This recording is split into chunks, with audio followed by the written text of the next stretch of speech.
So what's your name and where's home for you? Mark A, Houston, Texas. Houston, Yeah. Texas. How long have you been? Pasadena. It's right outside of Houston. Yeah, south of Houston. I got you. How long have you been here? I've been in Mobile for 5 years. 5 years. How would you describe yourself in and out of the saddle?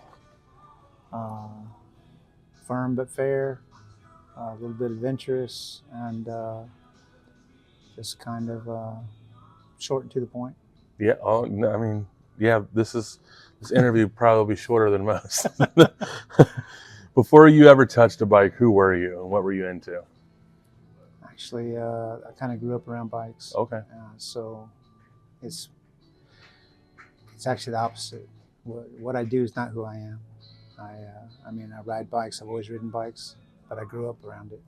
Everyone I knew was either tattoo artists or they were in clubs, or it was the culture that I kind of was just in. So I really didn't know anything different.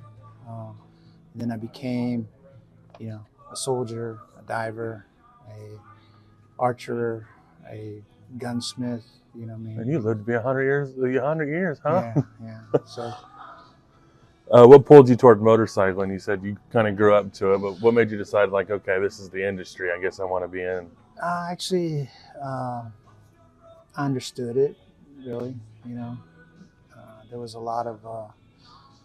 I'm 62 years old, and I grew up in a whole different timeline than everyone else. Sure. We didn't have cell phones and computers and TVs and all the amenities that my kids have.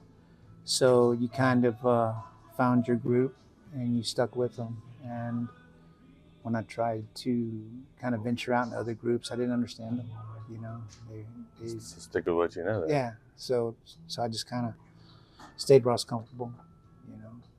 But in summary, I always thought that the biker community, the biker culture, it's simple. Do the right thing and everything will be okay. Fuck around, find out. Right. Tell us about your first ride.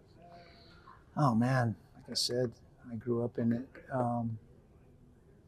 There really was no. Who was with you in the beginning? That would have been just my uncles and my cousins. We grew up there in Pasadena. It's an old place called Mike Milburn's. I don't even know if it's still there, but it was just an old chop shop. And, again, they would take Harleys, Hondas, Kawasaki's, chop them up, Hell, half the stuff was probably stolen anyway. And it was just an old chop shop.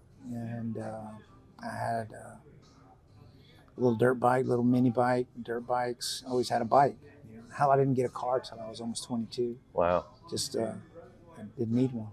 Right. So my first ride really,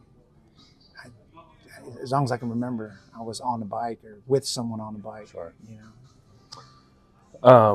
What changed for you once you started, I guess, really taking this path of two wheels, like, in your life? Like, I would say, again, when I was in the service, it was my first, I would say, exposure to different cultures, different types of people.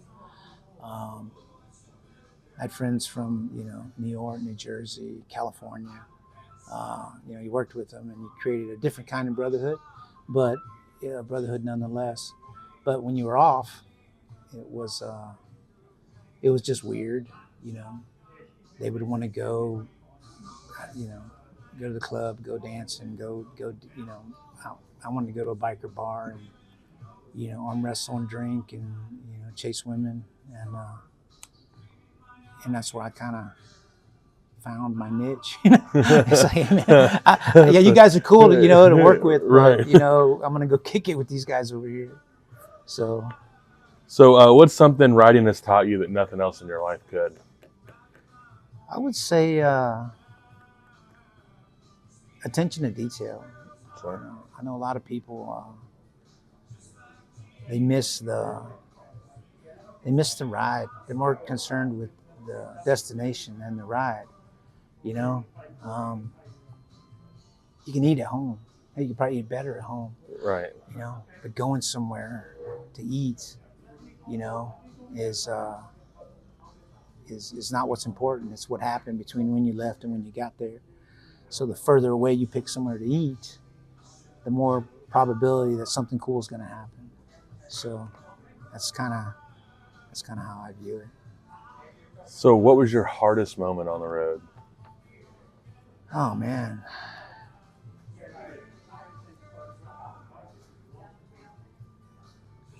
I don't think I've had Any I've had breakdowns? Any kind of weird? yeah, but again, those breakdowns and all that stuff is it builds character. I think there's a question later on about a ride. When I graduated, and I'll give you a lot of information on a lot of your questions answered in this paragraph. Right out of high school, I got in a '77 Ironhead Sportster, and I wanted to go from Houston to the Pacific Coast, and then I wanted to go to the Atlantic Coast. So I took off 2 days after I On an graduated. Ironhead? Yeah, an Ironhead Sportster. I had $108, a backpack, canteen, sleeping bag, and I made it all the way. I made it from there all the way to San Francisco, and I got to touch the Pacific Ocean, and then on the way back, heading across, But I went up, Arizona, Nevada, just whatever the hell the states are. I made it up and halfway back, and then right above Texas. I didn't. That's about as far as I got. But it was a cool trip because, again, back then, man, I could stop off at gas stations and say, "Hey, I'll clean up for $20. I'll move your batteries, dump your oil, whatever." Go to a So working on the road was day jobs for income. Yeah, then. go to McDonald's. I would go to McDonald's, and say, "Hey, I'll sweep and mop. Give me some burgers. Leave with a bag of burgers and live off those for 3 days." It was different. It was cool. I don't think you could do that now. No, probably not. I really don't.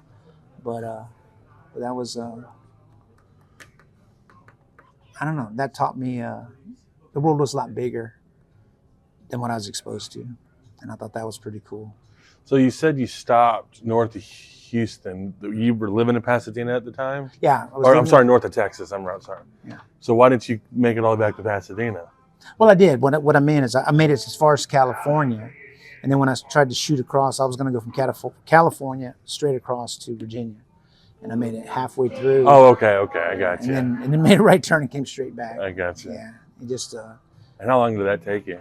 I was on the road about almost a month. It was like 28 days is what it was. And the worst part, the bike just kept falling apart. Yeah, I would, it was all, bobby pins and duct tape to get it home. Literally, I lost a spark plug wire. I pulled over and grabbed a handful of branches and skinned them down where they were just wet, shoved one in the coil, and duct taped it to the spark plug. And I'd go about 8 miles before it would dry up enough to where it quit firing, and then pull over and put another stick in there, and keep going until I got to a shop. Wow. It was a car shop, and I wound up getting an old Chevy spark plug the guy pulled out of the trash. And same thing, put it together, duct taped it up to the bike, but I got home. Wow. Well, I was going to ask you what was the sketchiest thing that happened on a ride, but that's a good one. Yeah. Again, a lot of good stories, a few bad, but mostly good stories, good times. I liked being on the road. Back then, I liked being on the road. Once you get civilized, have a wife and kids, your priorities change. But back then, when it was just me, yeah, it was pretty adventurous. What do you hope people remember about your biker story today? Man, that honestly, go ride. Just the United States is big. It's very, very big, and it doesn't look that big, And you'd be surprised how far that is on a map. Right. Just go. Right. Go. Figure out where you are, and go somewhere you've never been, and enjoy the ride, man. It's the stories. What I'm going to remember most are all the people and the stories and the places and the things that happened to me when I was trying to get where I was going. I very rarely remember what I did when I got there. But it was almost like yesterday. I can tell you what happened on the way there. And the only way you can do that is to experience it. You got to get out there and ride. You got to get out there and do it. You can't wait. You mean? You got to get out there. You got to ride. You got to put yourself out there, man. And it is scary sometimes. It is, but that's what makes it fun, And it ain't got to be with a pack. Go by yourself. Right. And what would you tell your younger self just starting out? Oh, man. I was thinking about that. Honestly, if right now I met my younger self, I would just say, you know what? You're going to be okay. You're going to be okay. You're going to have good days, bad days. Things are going to work out. Things are not going to work out. But overall, you're going to be okay. Everything worked out okay. That's awesome. So, that's it.